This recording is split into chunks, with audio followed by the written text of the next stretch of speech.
Meus amados irmãos, a cidade da fuga de Jonas.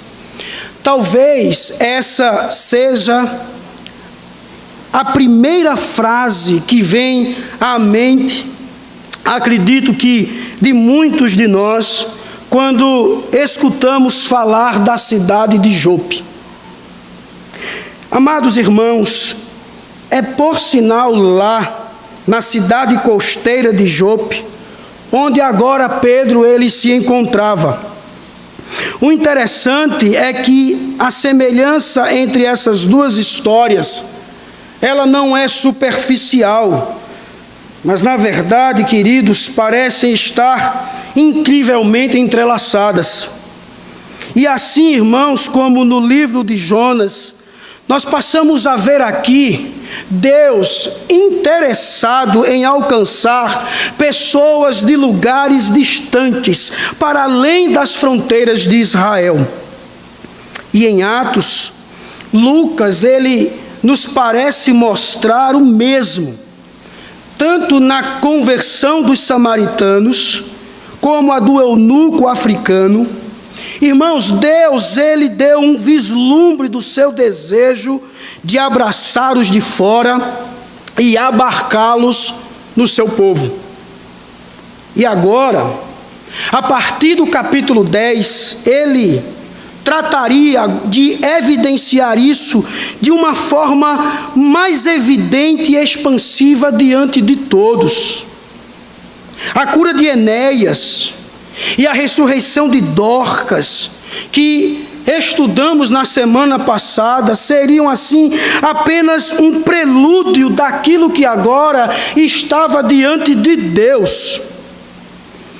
Pois Deus, irmãos, trataria de fazer um grande número entre os gentios, tanto restaurando e ressuscitando pelo Evangelho mortos espirituais de todas as línguas, tribos, nações da terra. E pensando na semelhança entre a história de Jonas e o capítulo 10, talvez surja uma questão. Jonas fugiu. Será que o apóstolo de Cristo faria o mesmo? Quanto a Pedro, teremos logo mais uma resposta, amados. Quanto ao Evangelho, no entanto, desde agora, nós podemos com convicção perceber uma verdade que se torna evidente à luz desse texto. Qual é essa verdade? É que o Evangelho, ele é para todos os povos. Todos. Por quê? Porque o Evangelho não deveria ser entendido por nós como uma mensagem limitada, mas sim de ênfase global. É através do texto, meus queridos, que nós iremos ver aqui 3 afirmações quanto ao Evangelho e que devem servir de respostas. Eu gostaria que você acompanhasse no seu boletim a primeira delas. É que o Evangelho, amados, traz boas novas. Isso você vai encontrar dos versos 1 ao 8. Nós vimos aqui que o capítulo 10, ele é aberto. E com a sua abertura nós somos apresentados a um novo personagem da narrativa. Lucas, irmãos, ele escreve a Teófilo. E segundo o autor sagrado, no verso 1, ele nos diz o seguinte: havia em Cesareia um homem chamado Cornélio, centurião do regimento conhecido como italiano. Percebemos aqui em Lucas, ele mencionando Cesareia pela 3ª vez. Cesareia, diz um comentarista, era uma cidade muito bonita e com muitos empreendimentos. A cultura grega e a influência romana atraíram uma população mista. Os judeus, irmãos, neste lugar, diz o comentarista, constituíam uma minoria, mas mesmo sendo uma minoria, era influente e poderosa. Cornélio certamente não era um dos nomes do mais alto escalão das forças armadas de Roma. A sua patente se assemelharia à de um capitão do exército dos dias de hoje. Entretanto, não é a patente, irmãos, mas sim a piedade de Cornélio que é destacada logo a seguir. No verso 2, nós lemos que ele e toda a sua família eram piedosos e tementes a Deus. Dava muitas esmolas ao povo e orava continuamente a Deus.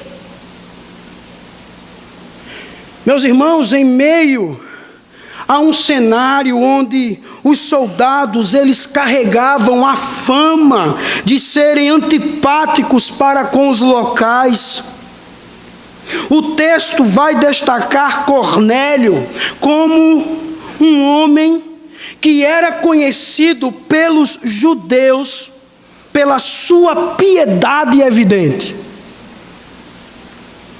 No entanto, nós precisamos fazer uma observação, que o termo temente a Deus, conforme destacam alguns estudiosos, nesse momento não se coloca como um sinônimo para a piedade. Quando Lucas, ele destaca que Cornélio, ele era temente, provavelmente esteja se referindo ao fato de que Cornélio, ele era um prosélito ao judaísmo, ou melhor dizendo, um prosélito pela metade, ou seja, ele havia rejeitado a adoração dos deuses gregos e romanos dos seus pais e havia se curvado diante do judaísmo, se abstendo apenas da circuncisão e da guarda da dieta dos judeus.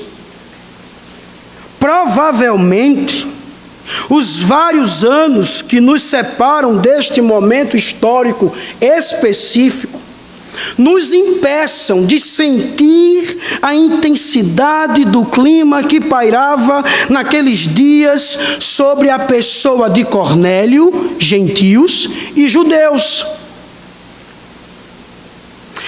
Ao longo dos séculos, o povo de Israel, amados, ele distorceu a doutrina da eleição e fechou os seus olhos para o seu verdadeiro papel entre as nações. Ao invés de cumprir a sua missão sendo luz aos gentios, como desde o início foi o desejo de Deus, os judeus, eles se fecharam em seus muros e passaram a ignorar aqueles a quem deveriam amar e servir. Eles perderam o rumo.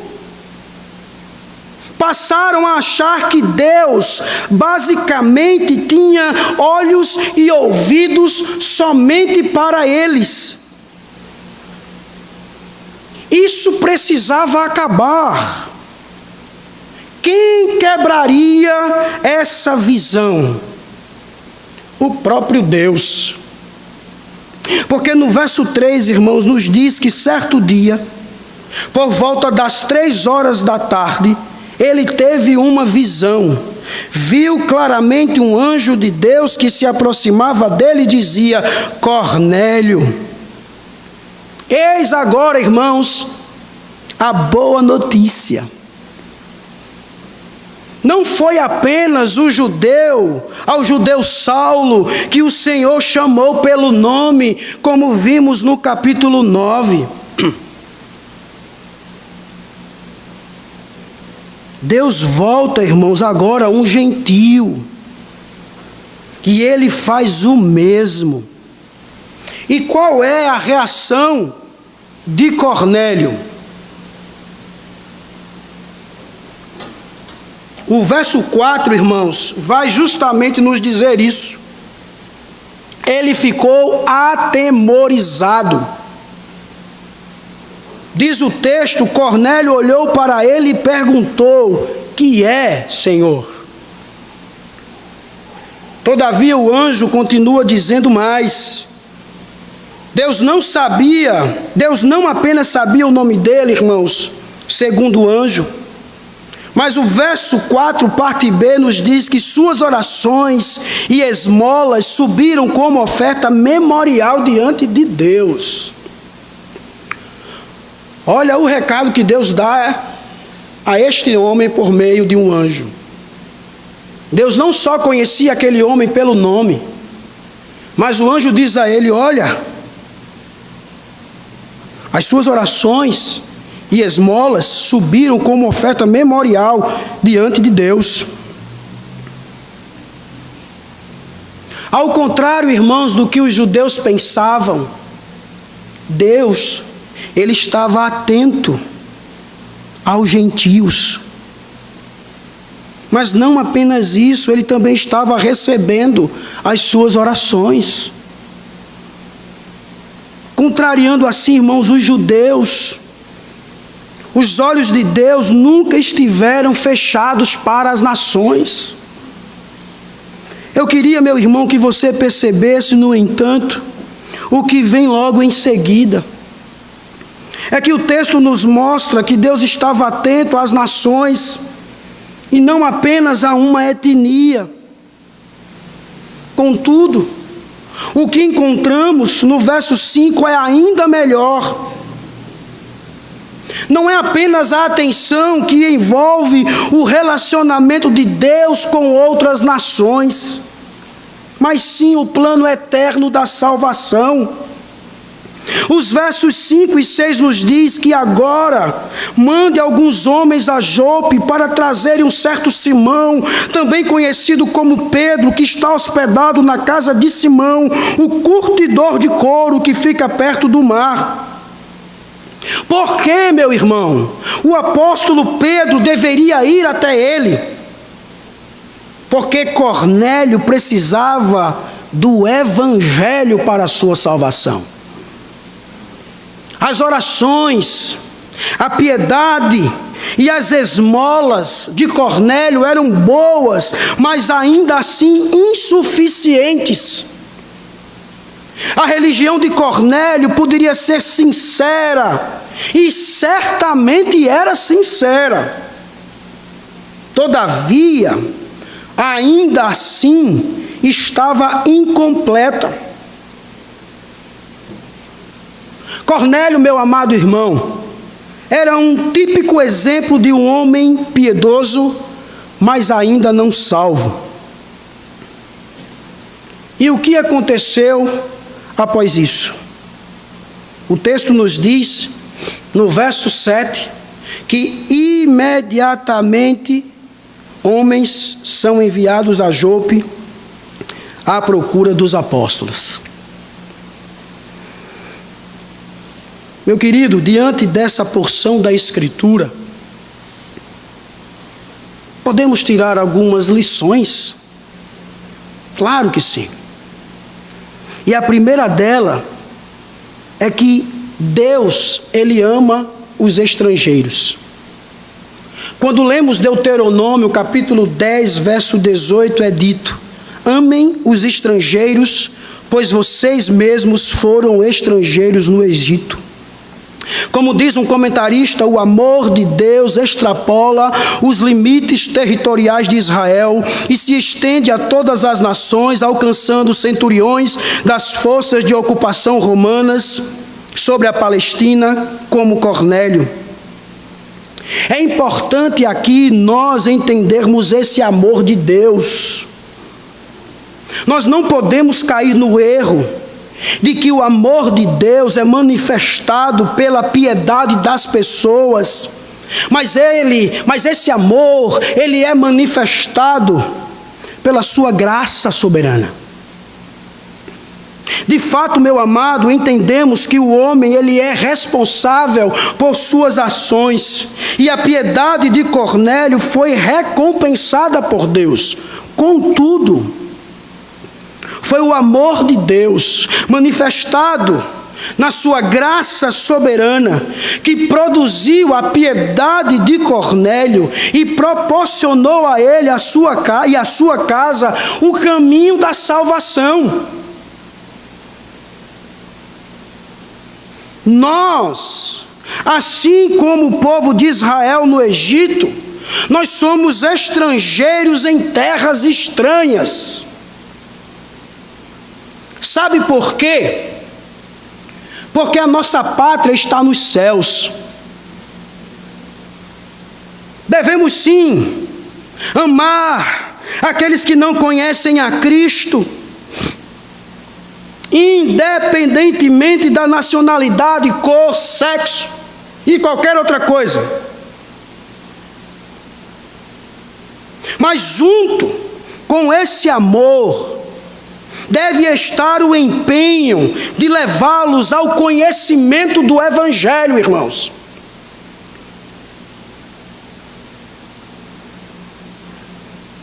Eu não posso apenas amar por amar. Eu amo, mas eu amo com um propósito, com um objetivo: fazer Cristo conhecido. E sendo assim, nós estamos demonstrando o verdadeiro amor que Deus demonstrou por nós, por meio do seu Filho Jesus Cristo. Segunda lição, irmãos, que tiramos é que a conversão de Cornélio representa um encorajamento para o anúncio do Evangelho. Quando lemos 1 Coríntios capítulo 1, verso 21, nós percebemos nesse texto que Deus não despreza corações compungidos e contritos. Mas entendamos que isto não é suficiente para a salvação. Aprove a Deus salvar os que creem pela loucura da pregação. As pessoas precisam ser expostas ao Evangelho de Cristo. Elas precisam conhecer as boas novas de salvação por meio da obra redentora de Jesus Cristo na cruz. Elas precisam crer nele como seu único Salvador. O centurião, ele era um homem religioso, sincero, piedoso e temente a Deus, mas precisou conhecer o Evangelho de Cristo e crer nele para alcançar a vida eterna.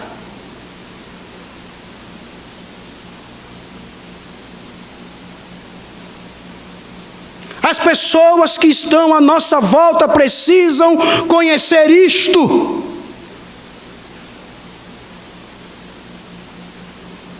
Essa é a nossa tarefa, meu irmão.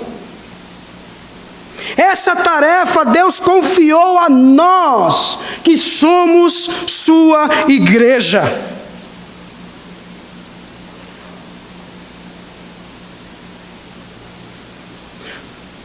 A terceira lição que podemos tirar aqui é a pronta obediência de Cornélio. Vejam que Cornélio, ele não vacilou, ele não hesitou e nem tampouco demorou. Cornélio foi obediente à ordem angelical e imediatamente chamou seus mensageiros e os enviou a Pedro em Jope. Eu quero dizer uma coisa para você hoje. O amanhã não nos pertence.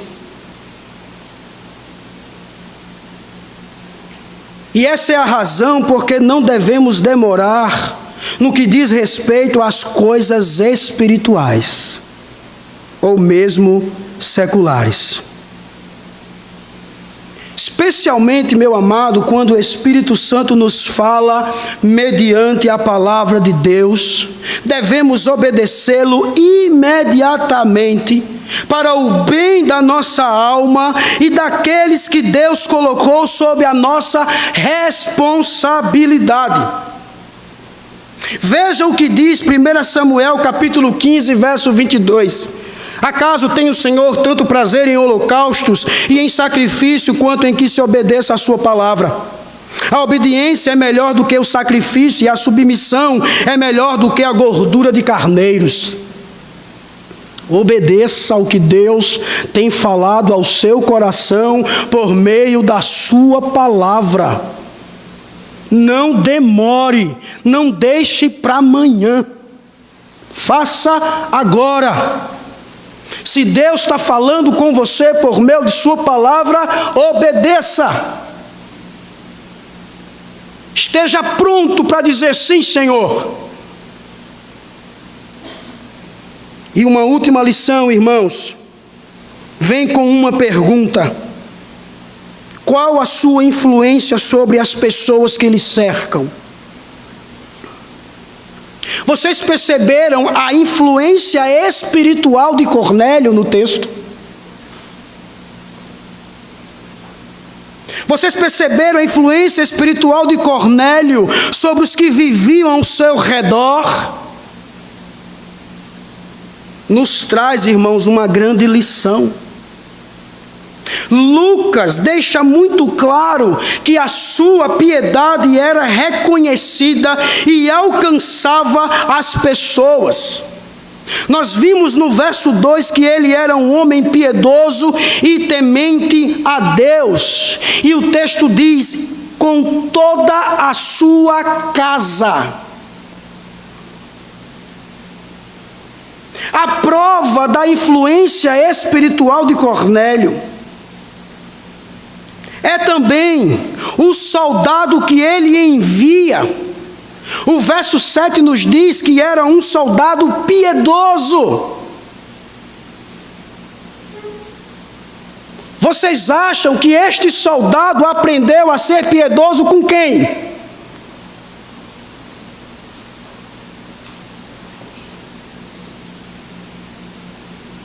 Com Cornélio. Com Cornélio. O soldado via o seu capitão piedoso e aprendeu com ele a piedade. Ele envia um soldado piedoso. O verso 22, irmãos, nos diz, neste mesmo capítulo, que o seu testemunho era reconhecido pelos judeus em geral. Meu querido irmão, preste bem atenção. Quando Pedro chega à casa de Cornélio, sabe o que Pedro encontra? Pedro encontra praticamente uma congregação na casa desse homem. Isso está lá no verso 24.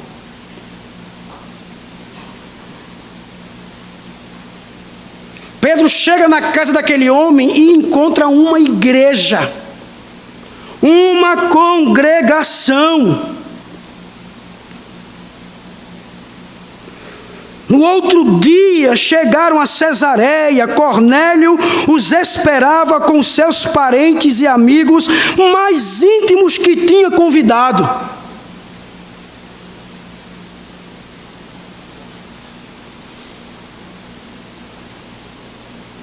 Quando eu leio isso, meu irmão, eu sou levado a pensar no momento em que nós estamos vivendo.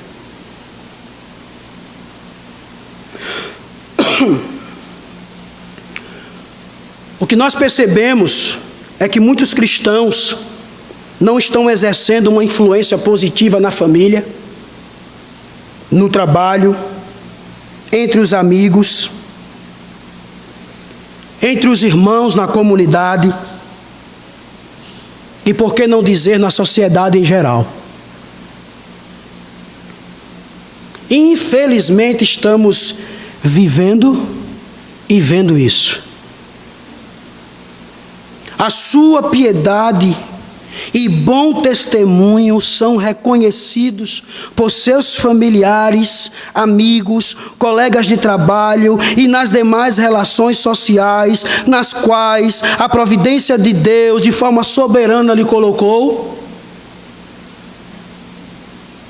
Qual tem sido a sua influência no meio em que você está?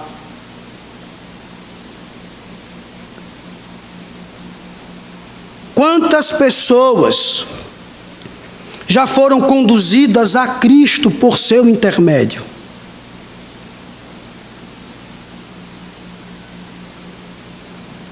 A minha oração, irmãos, é que a nossa piedade, as nossas orações, o nosso temor a Deus, os nossos atos de misericórdia estejam contagiando muitas pessoas, fazendo com que elas venham se interessar por nossa fé e sejam levadas ao conhecimento salvífico de Cristo.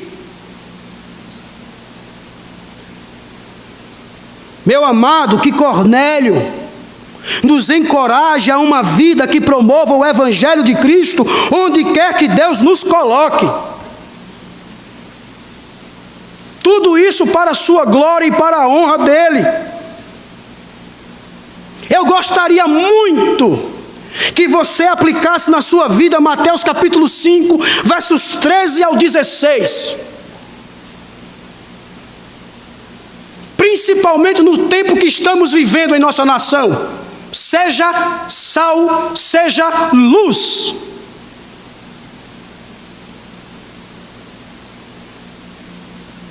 Seja sal e seja luz. Nós estamos perdendo uma das maiores oportunidades para mostrar à nossa nação que somos sal e luz.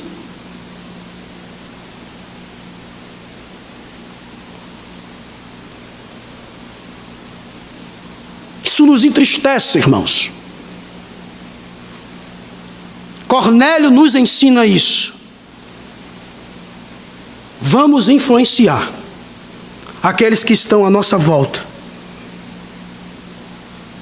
para que conheçam o Evangelho de Jesus e creiam nele, para a sua honra e para a sua glória. Lucas, irmão, já fez a sua primeira afirmação quanto ao Evangelho, boas novas. Qual seria a próxima? Está aí. O Evangelho quebra paradigmas. Agora, da conversa de Cornélio com o mensageiro de Deus, somos outra vez levados ao encontro de Pedro. Enquanto os mensageiros de Cornélio já se aproximavam da cidade de Jope, Lucas, ele registra a respeito do apóstolo no verso 9, parte B. Ele nos diz que Pedro subiu ao terraço para orar. É exatamente, amados, enquanto Pedro orava, que o cenário haveria de ser posto de cabeça para baixo e paradigmas postos ao chão. O que aconteceu em meio à oração daquele homem? Uma visão grotesca, pelo menos na percepção de Pedro como judeu. E o que Pedro viu? Está claro, verso 11 nos diz: viu o céu aberto e algo semelhante a um grande lençol que descia à terra, preso pelas quatro pontas, contendo toda espécie de quadrúpedes, bem como de répteis da terra e aves do céu. O que a visão mostrava aos olhos de um judeu era tido como grotesco, exatamente porque ela trazia em si tudo o que eles encaravam como impuro, segundo Levítico capítulo 11.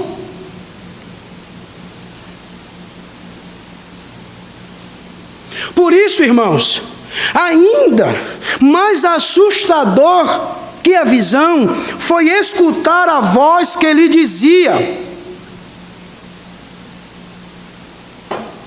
Verso 13: levante-se, Pedro, mate e coma.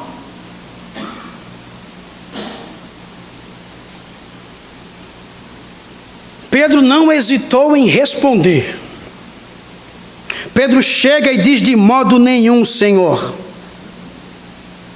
Jamais comi algo impuro ou imundo. Como Jesus já havia dito em Mateus capítulo 15, inclusive respondendo ao próprio Pedro, a dieta que Deus havia dado no Antigo Testamento aos judeus já havia cumprido a sua função temporal. Jesus estava dizendo: olha, acabou. O seu objetivo de separar Israel da idolatria das nações que lhe cercava em Canaã havia chegado ao fim. Por isso, amados, a voz continua dizendo no verso 15: não chame impuro ao que Deus purificou. Apesar de que a visão faça um contraste entre alimentos puros e impuros, coisa que todo judeu entendia bem, parece, irmãos, que o Espírito relaciona a visão a outro tipo de separação. A separação que Pedro e os judeus em geral faziam em relação a pessoas, a saber, judeus puros e gentios impuros. Trazendo um comentário, ele nos diz: é como se as 4 pontas do lençol na visão correspondessem aos 4 pontos de uma bússola: norte, sul, leste e oeste. O conteúdo do lençol indica milhões de pessoas de toda a terra. Cornélio, os soldados, todos os seus servos, todo o povo romano, todas as outras nações da face da terra, todos os tipos humanos foram colocados juntos em um pacote repugnante. E quem é que estava de pé diante disso tudo? Pedro.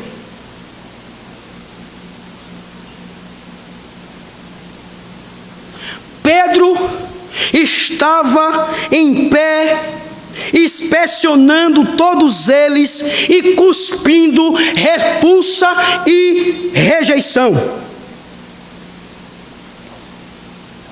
É o que o apóstolo confirmaria mais à frente, como veremos na próxima semana, no verso 28, parte B.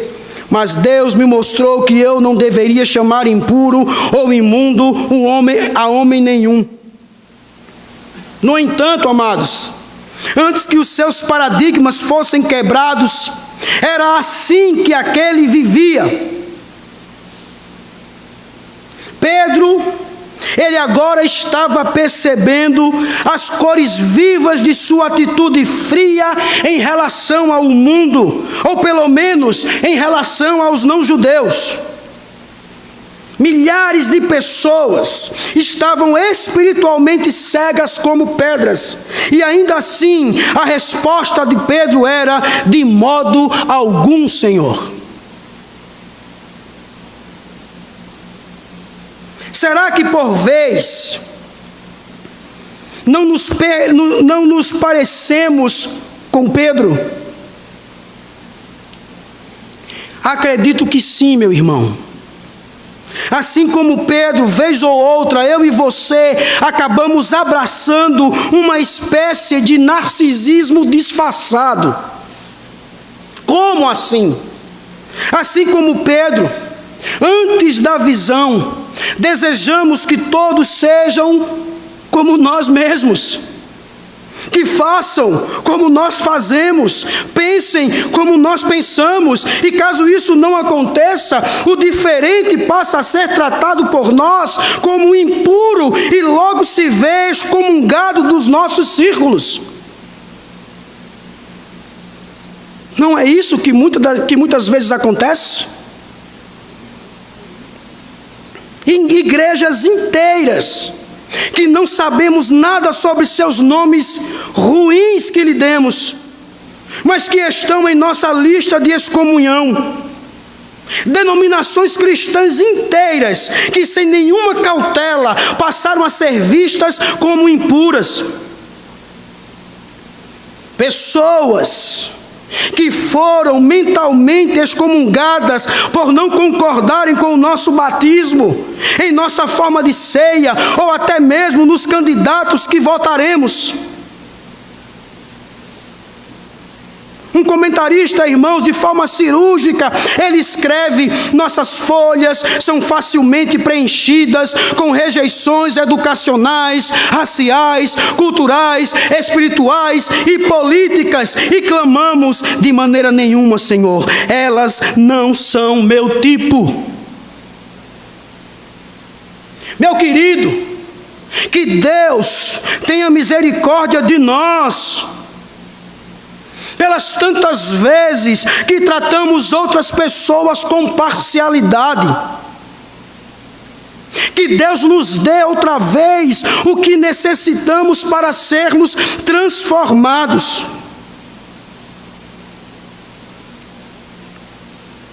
Deus nos ajude, irmãos.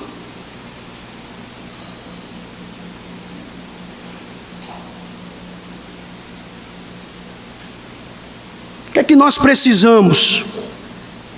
Então, assim como Pedro, nós precisamos de uma visão. Acredito que nenhum de nós necessite mais ver um lençol descendo do céu, mas certamente precisamos entender o impacto de Cristo subindo na cruz. Na cruz, meu irmão, Cristo tomou os nossos pecados. Na cruz, Ele comprou o nosso direito à presença de Deus. Glória a Deus por isso. Todavia, Ele fez ainda mais do que isso. Ele mudou o que a nível horizontal era impossível a qualquer outro. O que mais aconteceu no Calvário? Está lá em Efésios capítulo 2, verso 14 ao 16. Pois Ele é a nossa paz, o qual de ambos fez um e destruiu a barreira, o muro de inimizade. O objetivo dele era criar em si mesmo, dos dois, um novo homem, fazendo a paz e reconciliar com Deus os dois em um só corpo por meio da cruz. Cristo fez de povos distintos, de pessoas que teriam tudo para serem naturalmente inimigas, uma só família na fé. Por isso, meu irmão, o que nos faz uma família não é o candidato que escolheremos no próximo dia 7, nem como pensamos a respeito de aspectos secundários da fé. Mas sabe o que é que faz, o que nos faz uma família? O sangue do Filho de Deus, que antes da fundação do mundo se entregou por cada um de nós. É o sangue de Cristo que nos faz sermos uma família.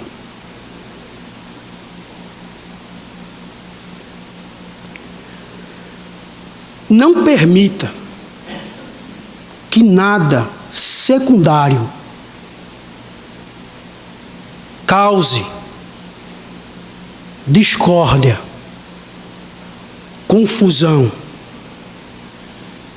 na nossa família, que é a igreja. Que quando isso surgir na sua mente, que o Espírito Santo imediatamente lhe lembre que o sangue do Cordeiro está acima de tudo isso. Nós somos uma família, irmãos, unida pelo sangue do Cordeiro. Não foi por qualquer coisa. Isso aqui não saiu barato não, irmãos. Isso aqui custou custou o sangue de Cristo. Custou o Filho de Deus. Não permita que nada secundário venha desfazer isso. No nome de Jesus, irmão. Encontramos aqui também a soberania de Deus, irmãos, na salvação. Isso é maravilhoso, porque no plano original de Deus para a redenção, nós, gentios, sempre estivemos inclusos em todos os sentidos como seu povo, especialmente escolhido na antiga aliança. E por meio do seu Filho somos plenamente o quê? Salvos. Somos plenamente o quê? Filhos de Deus. Somos plenamente cidadãos do reino, como são os judeus crentes. Por isso que eu e você devemos louvar a Deus por seu evangelho nos alcançar. Nós que nascemos impuros, fomos acolhidos e purificados por Cristo. Deus, meu irmão, removeu de diante de si as nossas impurezas e nos deu acesso à sua presença. Nós sabemos que Ele conhece o pecado que permanece em nós, mas se nós nos colocamos aos pés dEle, tenhamos a certeza de que Ele nos abraçou e nos adotou em sua família. Se alguém nos chamar de impuro, lembremos do que Deus disse a Pedro: não chame impuro ao que Deus purificou. Eu e você fomos declarados limpos por Deus. E quando Deus nos declara limpos, somos limpos aos seus olhos. Louvado seja Deus por isso. Porque hoje nós somos puros aos olhos de Deus. Quando Deus olha para nós, irmãos, por meio do seu Filho, Ele nos vê purificados. Por isso que depois de duas afirmações importantes quanto ao Evangelho, Lucas finalmente chega à sua terceira e última afirmação. Segundo o evangelista, além de quebrar paradigmas, o Evangelho ele transforma discípulos. É justamente isso que Pedro experimentou pelo Evangelho, meu irmão. Ele experimentou transformação. John Stott nos afirma em seu comentário que o assunto principal deste capítulo não é tanto a conversão de Cornélio, mas sim a de Pedro. Pedro já era um crente em Cristo há algum tempo, no entanto, pelo que vemos, a sua percepção quanto aos gentios ainda havia ficado no judaísmo. Pelo menos até aquela visão. Segundo o texto, nós vemos que finalmente os mensageiros enviados por Cornélio chegaram ao destino. Diz nos versos 17 e 18, enquanto Pedro estava refletindo no significado da visão, os homens enviados por Cornélio descobriram onde era a casa de Simão e chegaram à porta. Chamando, perguntaram se ali estava hospedado Simão, conhecido como Pedro. Os homens, eles chegaram onde Pedro estava, mas percebam que não são eles que falam primeiro. Antes de uma única palavra dos visitantes ao apóstolo, é Deus quem fala com Pedro. No verso 19 diz que o Espírito lhe disse: Simão, 3 homens estão procurando por você, portanto levante-se e desça, não hesite em ir com eles, pois eu os enviei. Nós percebemos aqui 3 imperativos. Entretanto, é o último deles que se destaca. O que Deus, meu querido, estava dizendo não era algo como: Pedro, levante-se, desça e não tenha medo de ir com eles. Na verdade, a ideia do não hesitar era de não fazer distinção entre pessoas, de não as tratar com parcialidade. A mensagem da voz de Pedro era clara: não os trate com parcialidade, ou não faça uma odiosa separação entre gentios e judeus. Como Pedro reagiria? Será que a visão teria mesmo transformado a compreensão do apóstolo de Cristo e mudado a sua forma de agir? Veja comigo o verso 21. Pedro desceu e disse aos homens: eu sou quem vocês estão procurando. Por que motivo vieram? Até aqui nós não conseguimos perceber muito, porque o holofote virá logo à frente. O que vemos agora, no entanto, é que Pedro vai ao encontro deles e se apresenta como o Senhor havia ordenado. Ao passo que, em sequência, os servos de Cornélio respondem e explicam o motivo da sua vinda. No verso 22 diz que viemos da parte do centurião Cornélio. Ele é um homem justo e temente a Deus, respeitado por todo o povo judeu. Um santo anjo lhe disse que o chamasse à sua casa para que ele ouça o que você tem a dizer. É agora, meu irmão, diante da explicação que os servos de Cornélio oferecem, que o raiar dos primeiros sinais de transformação em Pedro se evidenciam publicamente.